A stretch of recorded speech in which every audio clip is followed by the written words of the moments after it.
Bienvenue dans cette nouvelle édition du QG Week-end. Voici les titres de l'actualité. Changement de stratégie pour l'opposition togolaise. Plusieurs partis ont décidé de faire front commun en vue d'obtenir des réformes institutionnelles et constitutionnelles.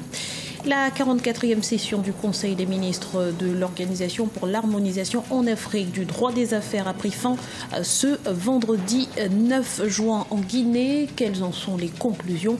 Éléments de réponse dans ce journal. Et puis l'agriculture est une des principales clés du développement de l'Afrique. La Guinée en a conscience. Des centaines de millions de francs CFA sont régulièrement octroyés pour le développement de ce secteur. Mais avant de développer ces titres, c'est un plan B qui semble faire l'unanimité.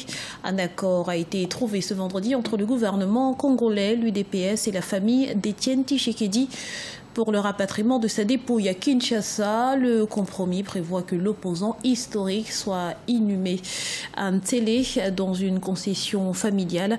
Reste à définir le chronogramme. Cette fois, sera-t-elle la bonne? Plusieurs partis de l'opposition togolaise tentent un nouveau regroupement. Objectif, arracher des réformes institutionnelles et constitutionnelles et pourquoi pas provoquer l'alternance qui tarde à s'opérer depuis 50 ans. C'est un reportage d'Emé Kofi, notre correspondante à Lomé. Après de longues périodes de lutte en rang dispersé, l'opposition togolaise décide de s'unir. S'unir sur des questions qui font l'unanimité, notamment les réformes et la décentralisation. Il s'agit surtout pour ces 11 partis politiques regroupés au sein du CAP 2015 et du groupe des 6 partis politiques de préparer le terrain pour les échéances électorales à venir. La volonté de travailler ensemble est basée sur quoi aujourd'hui? C'est simplement pour travailler sur des thématiques qui nous unissent, qui forment le fondement de l'action politique que nous sommes en train de mener aujourd'hui. Il n'y a pas de thème diviseur, il n'y a pas de thème électoral. Ce sont des démarches qui nous mènent à obtenir des conditions équitables d'élection. À l'issue de cette rencontre, l'opposition demande entre autres l'ouverture d'un dialogue avec le gouvernement et la publication d'un chronogramme précis conduisant à l'organisation des élections locales.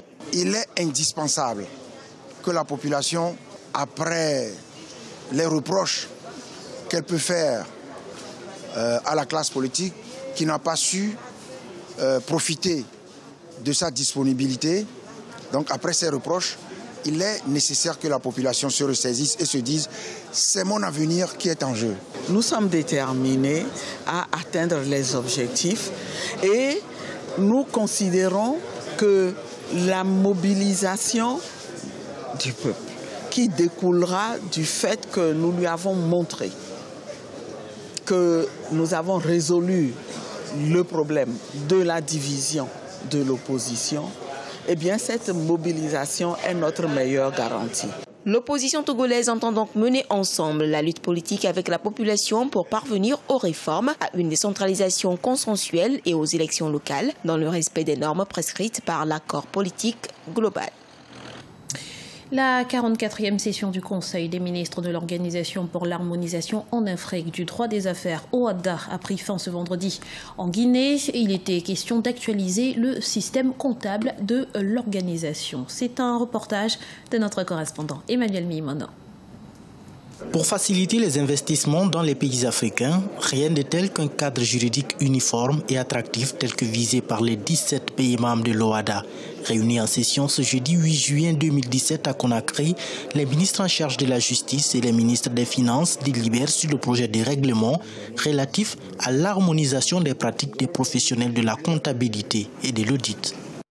L'Afrique peut légitimement être fière de son modèle d'intégration juridique dont l'originalité et l'attractivité sont désormais établies. L'OHADA est également et incontestablement un moteur de développement de l'Afrique. Il est évident que pour une entreprise qui exerce ses activités dans plusieurs pays, l'unité des règles applicables facilite considérablement ses opérations. Qu'il s'agisse de son organisation juridique, de son fonctionnement ou de ses échanges commerciaux et financiers. Cette rencontre se tient en prélude à l'entrée en vigueur très prochainement du nouvel acte uniforme relatif au droit comptable et à l'information financière. Ces démarches visent entre autres à faciliter la création des entreprises, optimiser le financement des activités économiques, assurer la pérennité des entreprises, sécuriser le règlement des conflits d'affaires à travers le recours à l'arbitrage. Avec la poussée de cette harmonisation dans les différents aspects juridiques et réglementaires, il va sans dire que les revenus des pays membres vont se renforcer et aussi les règlements seront harmonisés, et ce qui va créer moins de problèmes et ça va lever surtout beaucoup d'entraves en matière de commerce. Le droit de l'OHADA est utilisé pour créer un vaste marché intégré afin de faire de l'Afrique un pôle de développement. L'organisation a pour mission l'adoption des règles juridiques adaptées à l'environnement économique international et de ses États membres. Elle est composée de 17 pays membres, essentiellement d'Afrique de l'Ouest, d'Afrique centrale et des Comores. Dans l'actualité également, Amadou Sali, président du conseil d'administration de la Cameroon Railways, et son directeur général Didier Van Den Bon ont été démis de leurs fonctions au terme d'une session extraordinaire du conseil d'administration de l'entreprise filiale du groupe Bolloré. C'était ce vendredi 9 juin à Douala, la capitale économique du Cameroun. Ils ont été remplacés respectivement par Aboubacar Abo et Jean-Pierre Morel. Ces limogeages devraient permettre de mettre les concernés à la disposition de la justice suite à l'accident ferroviaire des ECA qui avait fait 79 morts et plus de 575 blessés selon le bilan officiel. La Guinée veut faire de l'agriculture le principal levier de sa croissance économique à l'horizon 2020 et pour atteindre ces objectifs, les autorités n'ont pas lésiné sur les moyens. Le secteur s'est vu octroyer des financements considérables. On fait le point tout de suite avec Deo Gracias Pogo. Avec une pluviométrie de 400 milliards de mètres cubes d'eau par an et un potentiel en terre arable évalué à 6,2 millions d'hectares, la Guinée se positionne aujourd'hui pour devenir le grenier de l'Afrique de l'Ouest. C'est d'ailleurs l'une des raisons pour lesquelles les autorités ont élaboré un plan stratégique de recherche agricole pour le développement couvrant la période 2015-2022. Une série d'initiatives dans le domaine ont d'ailleurs permis aux autorités d'améliorer le taux de croissance économique du pays qui pourrait franchir la barre des 6,7% d'ici fin 2017, selon le Fonds monétaire international. La cadence que nous avions n'était pas une cadence pour nous normale, c'était une cadence ralentie. Avec l'initiative présidentielle aujourd'hui, nous avons des pépinières qui sont mises en place en Guinée forestière, des pépinières de palmiers à huile. Ceci donne à notre recherche et à nos activités beaucoup plus d'engouement.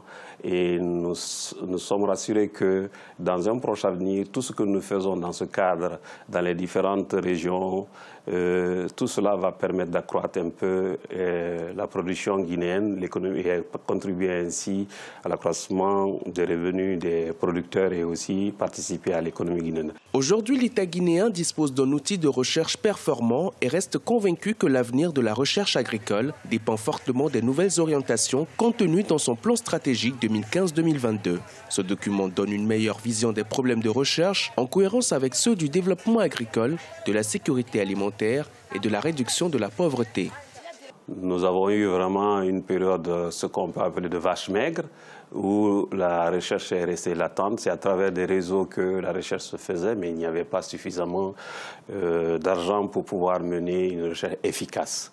C'est après ça que l'IRAG a pu bénéficier du gouvernement guinéen de 7 milliards de francs guinéens, puis de 15 milliards, puis de 17 milliards qui a permis de relancer le processus de recherche et aussi le processus de production de semences.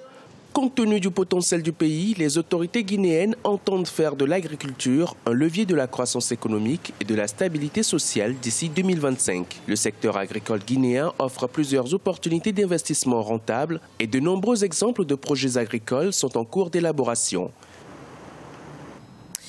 À 6 ans, vous essayez probablement de monter à vélo. Eh bien, à ce même âge, Tonia Muzinda savait déjà se servir d'une moto.